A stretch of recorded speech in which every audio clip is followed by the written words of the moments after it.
Sio kuwa kama Lissu ama kuwa kama Mnyika. Just be concerned.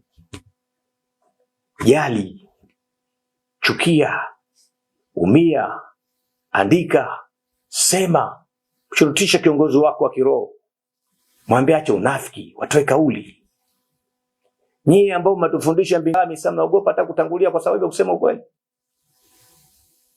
Wako wapi wale watumishi wa Mungu kama Shadrach, Meshach na Abednego? Walimwambia mfalme walipopika pita kwenye critical condition, wakamwambia mfalme, hata kama Mungu hatatuokoa na moto huu, lakini sisi hatutakusujudia wewe, lakini tunajua Mungu tunayemwamini atakuokoa. Wako wapi watumishi wa Mungu wenye spirit hiyo? Wenzenu kila siku kanyagwa. Hamwezi hata kusema, hamwezi hata kuongea.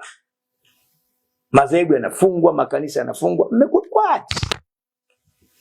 Kazi zenu sio kushare keki na mamlaka, sio kushare wine na mamlaka. Kazi zenu ni kusema ukweli. Kazi ya kwanza ya mtumishi wa Mungu ni kusema ukweli.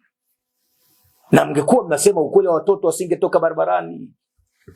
Laana na iwe juu yenu, mtumishi wa Mungu wote wa nchi, wale ambao hamkuwahi kujali wala kuhusika. Mngesema ukweli kwa pamoja. Ikasimama hapa Waislamu, wakasimama hapa Wakristo, wakasema hapana, rekebisheni mifumo yenu ya utawala na tuwe na uchaguzi huru na haki. Serikali ingesikia. Na mngewaambia light, msipojifanya hivyo tutawaambia waumini wetu na sisi wenyewe tutashiriki katika uchaguzi. Kwa sababu hakuna kiongozi wa serikali ambaye ana dini, ambaye ana mtumishi wake. Lakini nyinyi ndio mmebaki mkipigania uongo. Amani, amani, amani, amani, amani, amani.